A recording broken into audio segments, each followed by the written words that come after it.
What's up, YouTube? Hi, I'm Guillory. In case you've never been to this channel before, the purpose of this podcast / YouTube thing is to encourage, inspire, and sort of give insight into what can be kind of a strange industry. I'm talking about the comic book industry. It's a really weird one.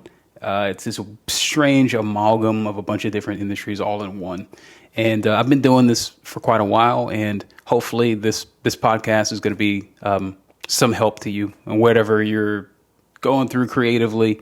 Today's podcast, I keep saying podcast. It's not really a podcast. It's a YouTube thing, whatever this is. This episode is focusing on something that's been kind of sort of weighing on me for a while. And I haven't really known how to articulate it. I think it's something that is very, very important, especially for creatives who are looking to really, really plant roots in this industry. It's something that I came across and added to my process about 20 years ago, and it's really revolutionized how I think about storytelling, how I look at myself as a creator. And strangely enough, as I've started mentoring and coaching people who want to break into this industry, I've been shocked to see how many creators do not do this one thing I'll be talking about today. So let's talk about that today. I'm going to be working on commission as always. Let's get to that. I'll catch you on the other side. All right, so this week, while I work on this commission, I want to talk about an exercise that I came across in the early part of my career. This is one of those ideas that sort of dropped into my lap years ago and has really changed the way I think about my work and my career in general. And I think it's something artists should really ponder. And really, I think what I'm about to focus on today may be helpful for anyone, regardless of what industry you're in. At least that's my hope. And as always, I'm just going to open this up through a story from my past because telling stories it's just my thing. So back in 2005, I was still aspiring to be a comic creator. At that point, I was wrapping up my final semester of college. I've been sort of knocking around the industry for a few years at that point, going through this cycle of going to cons, getting critiques, networking with professionals, rinse, repeat. And I was at a really raw period in my growth as an artist. I was constantly making things, constantly had a pen in my hand. I was always working on something.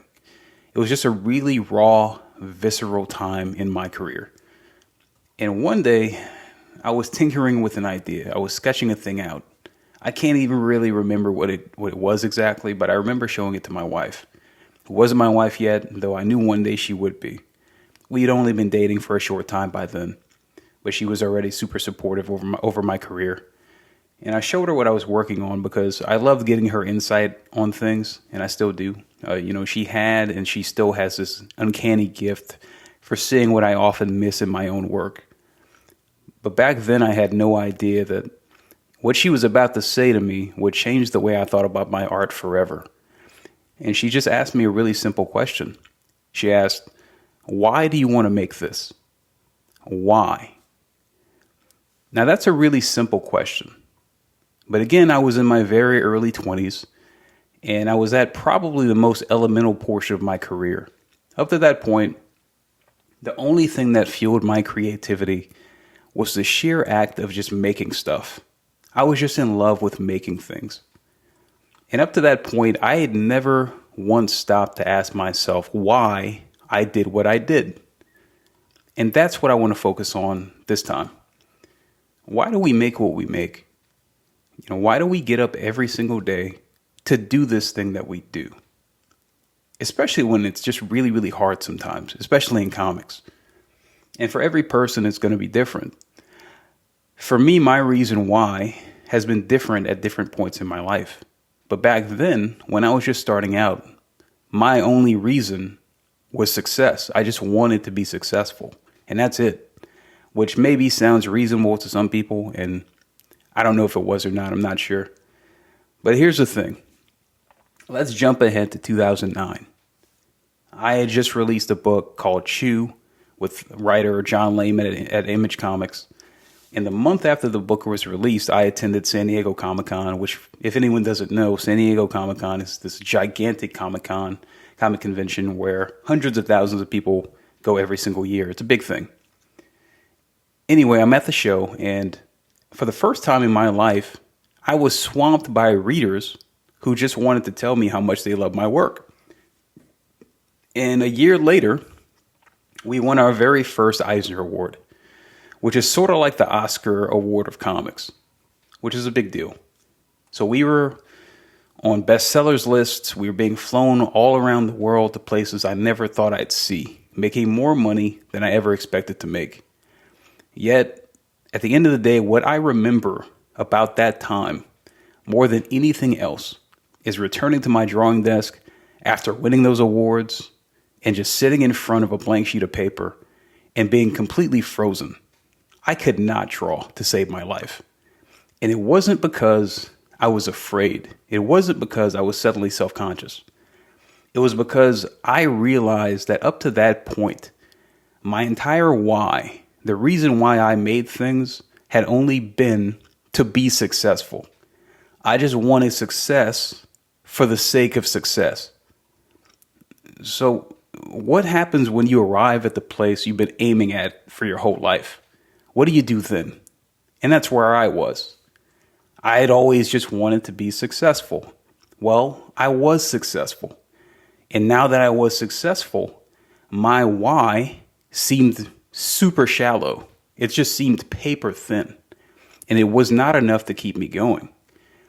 And I think our whys, our motives for creating, matter.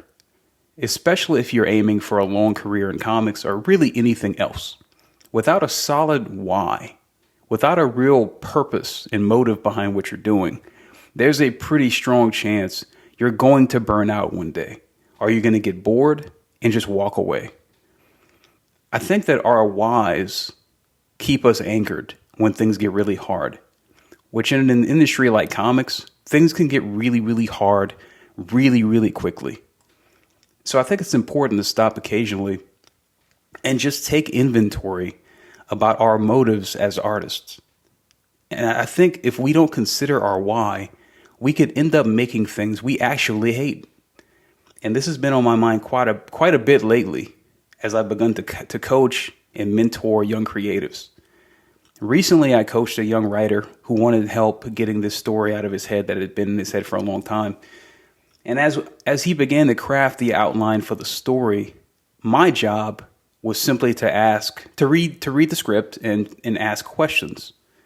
And as I started to ask him questions about his story, he began to realize that he'd written a really dark story that he did not want to put into the world at all. So he went back to the drawing board with new clarity and completely rewrote everything he had. And that's what I'm talking about. That's the danger of not asking why. If we don't ask ourselves why, we could end up making things that we actually hate. I think the simple act of asking why, of pausing to think and to actually ponder our motives, I think it ultimately saves us time, it saves you money, and it saves you a whole lot of grief. Take it from me. Every decision I have ever made and regretted, creative or otherwise, was a result of acting impulsively rather than simply stopping to question my inner motivations. So I'm not putting this out to freak anyone out or make anyone fearful. I'm just saying, as creatives, I think we have the power to create culture. That's a big deal. And with great power comes great responsibility. We have a duty to hold ourselves accountable for what we make, because what we make changes the world. So think about it. Think about why you want to do this, whatever this is, and write down what comes up. I'm serious. It's a simple but game-changing exercise. I'm not saying that your why for today will be the same as your why tomorrow. They're supposed to change. Goals change, people change, priorities change. My why as a 41-year-old father of three today is dramatically different than my why when I was 23, single, with no real responsibility. I used to make comics because I just wanted to be successful. Now I do them because I want my art to make someone else's life a little better. It's really that simple. I want to add something good to the world because in my core, I believe God put me here to do that. And that's about as real as I can get. that's my new why. That is my reason. That's why I get up every day to do this job that can be really draining and not rewarding sometimes. It can be a really thankless job, but I love it. And it's the biggest why I can think of.